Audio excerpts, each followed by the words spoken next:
Welcome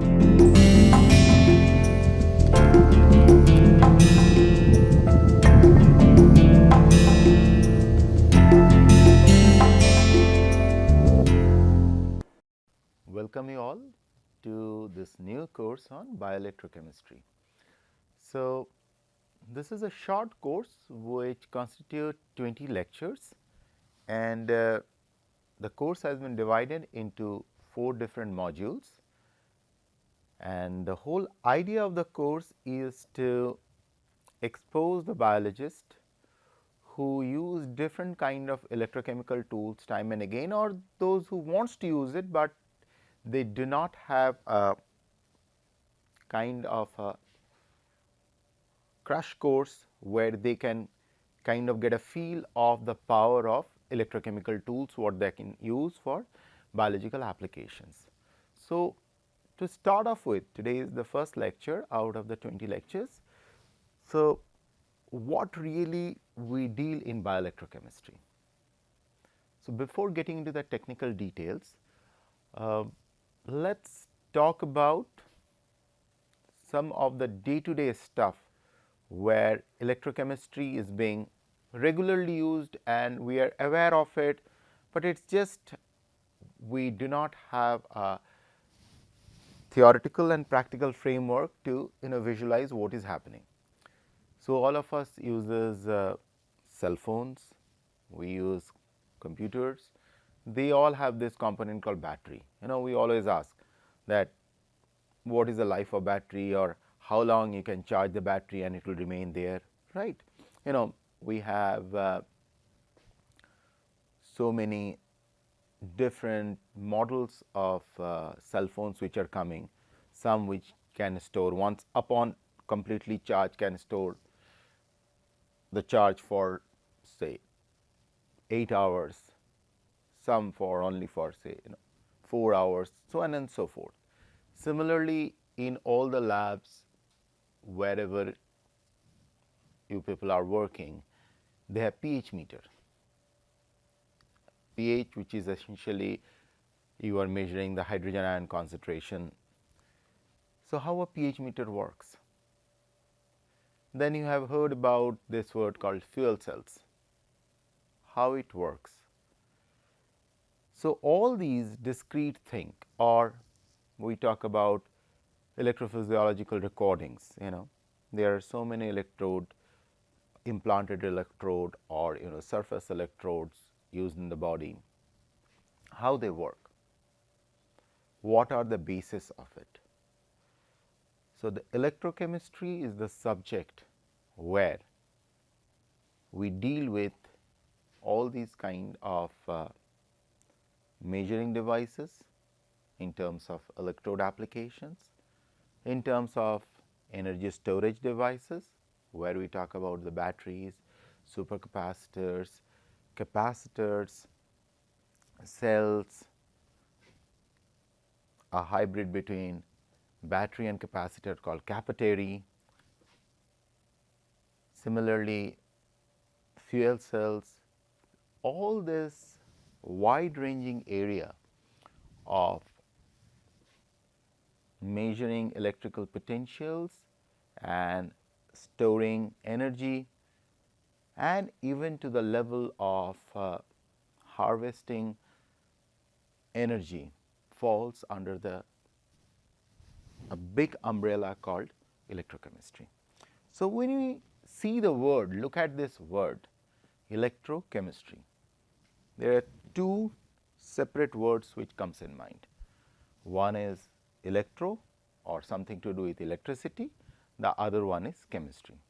So, the word itself kind of indicates that we will be talking about something which is at the interface of electricity and chemistry, but then how these are linked to each other.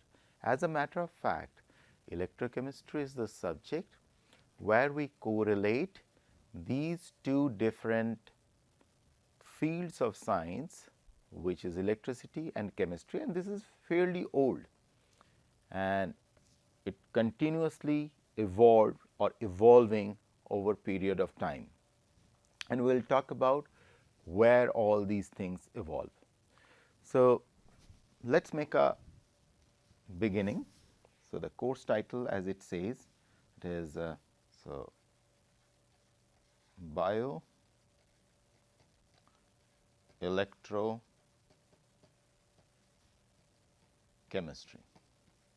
Okay. So, I talk about two things. When we talk about electro, we are talking about electricity and of course, chemistry. So, relation between electricity and chemistry is what makes it electrochemistry. But you have another word which is bio. So,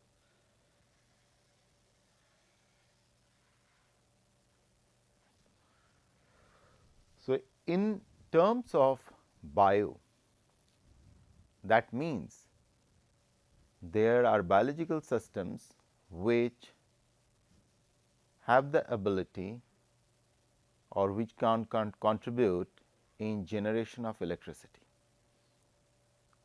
Because when we talk about electricity, we talk about movement of charges from one point to another. Okay. Let us talk about the fundamentals. When we talk about electricity, essentially what we mean. When we talk about any kind of charge transfer, it could be either electron, it could be proton, it could be some form of an ion. So, there is a flow of these charge particles, flow of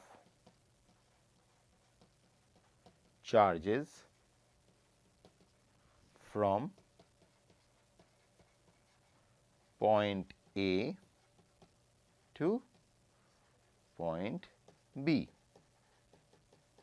Okay. Now, this flow of charges from point A to point B is happening over a period of time. Time could be anything, it could be millisecond, microsecond, picosecond, or on the other side second, minutes, likewise so on and so forth. So, whenever we introduce time, we talk about a at the rate of, or there is a rate. So, at one point, suppose you are standing at a traffic signal, how many cars are passing per unit time. So, in other words, whenever we talk about current, it is essentially movement of these charged particles across a point, across a specific point per unit time. So, every minute you average it out over a period of time, and I say every minute or every second or every x unit time, this many charged particles are moving through that particular point. So, that is what we talk about when we talk about. So, now the next question comes, why at all from point A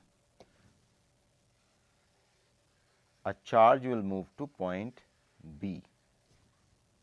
There has to be a reason and a rhyme for a charge to move from point A to point B.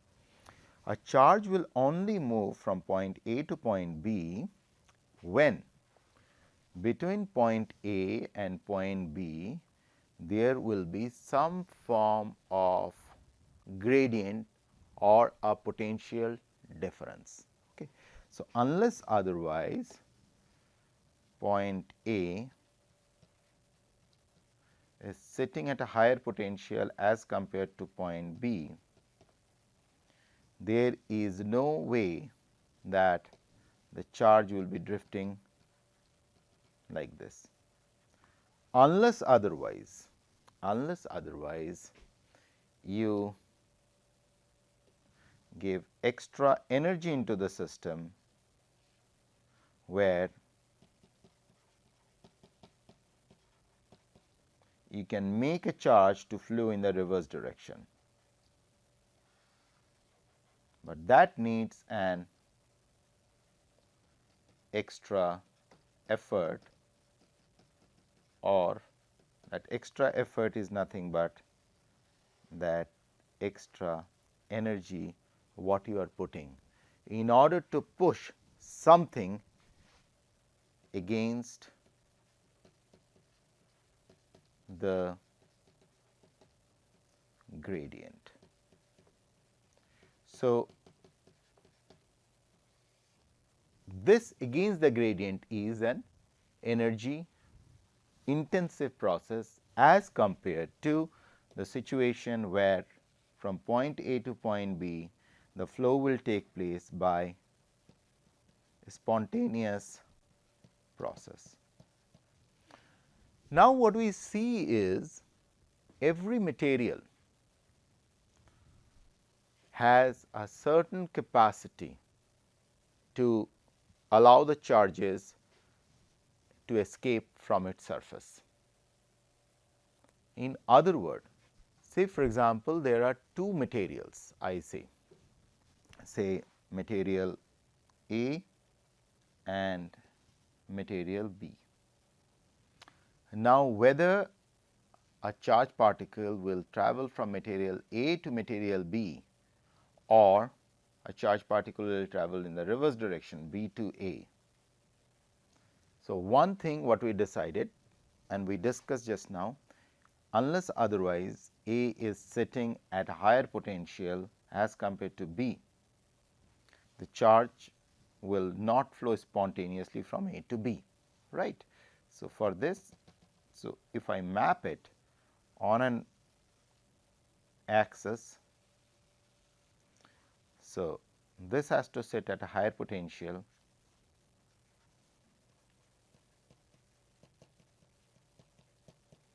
as compared to where B is sitting.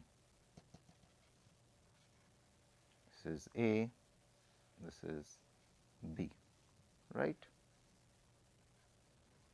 and this is the path of charge flowing down. Now, what determines this different potential? This is the inherent property of nature, where different materials are sitting at different potential, or in other words, this is also called the work function of that particular component. So, every material, everything which has evolved in nature over period of time has an unique value or a unique number of holding charges with it or donating charges with it. So, say for example, if I am standing at say number x and you are standing at another number y, and if x is higher than y, then I will be able to donate the charges to you. So, there are always potential difference between different materials, and biology is one such most beautiful example where such hopping of charges takes place, because there are series of proteins which are present, which allows the flow of electron, because those proteins sits at different, say for example, one protein sits here, one here, one here, one here.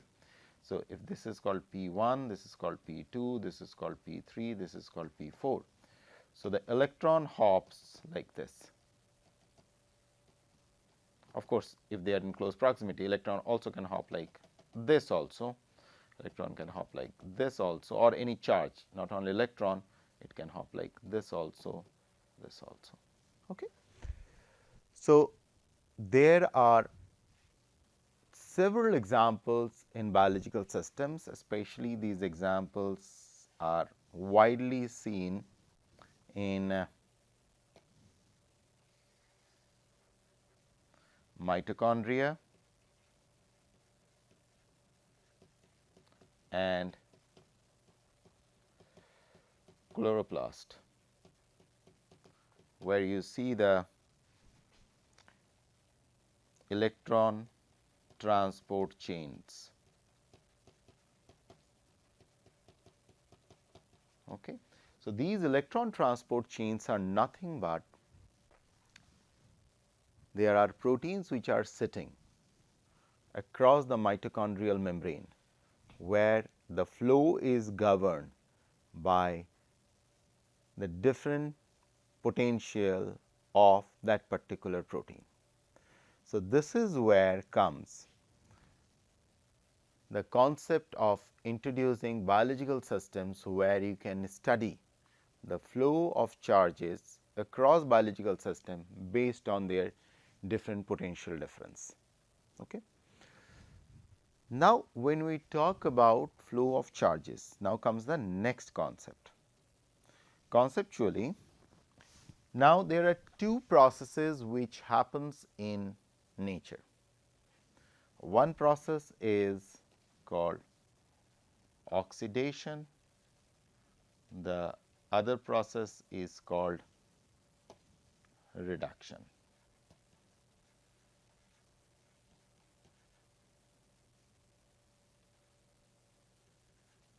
Oxidation is a process whereby some X material, I say A, donates an electron and attains a positive charge. Okay.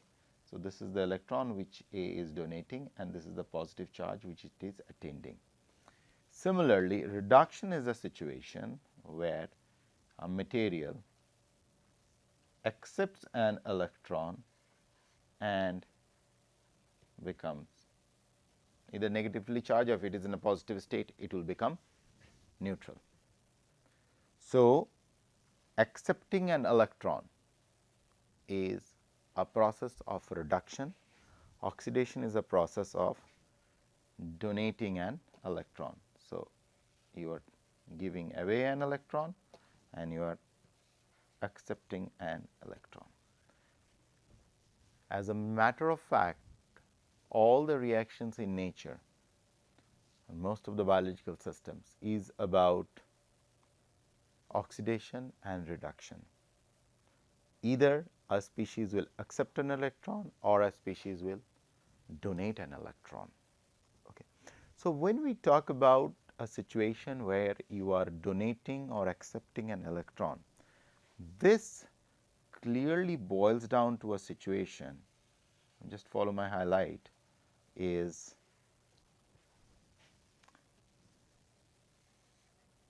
flow of charges. So, in other words, oxidation and reduction leads to flow of charges, which leads to generation of current. Generation of electricity or current electricity. It may be a small amount, it may be some picoampere, nanoampere, whatever, that does not matter. Do not take into account that what is the magnitude of that current, but what is important for you to realize it, indeed all these systems, by virtue of this oxidation and reduction, leads to flow of charges. In other words, there is a current which is generated due to the mobility or movement of the charged particles. Now, what is important is, say for example, I have a situation, say for example, A plus B. Okay. Say for example, this is a situation where we talk about. Let us take a much simpler example. Okay. Say for example, I take iron Fe3 plus. Okay. Fe3 plus accepts an electron and it becomes Fe2 plus. Fine, because you accept an electron and you get, there is a reduction. R stands for here reduction process. Similarly, you do the next thing. You take a vanadium which is standing at 2 plus state, and this vanadium gets oxidized by donating an electron. And if you add up this reaction, what you land up with is Fe3 plus plus V2 plus, and that leads to Fe2 plus plus V3 plus, right. Now, if you look at this simple reaction, so this is where oxidation has occurred. So, in other words, vanadium got oxidized, whereas iron got reduced.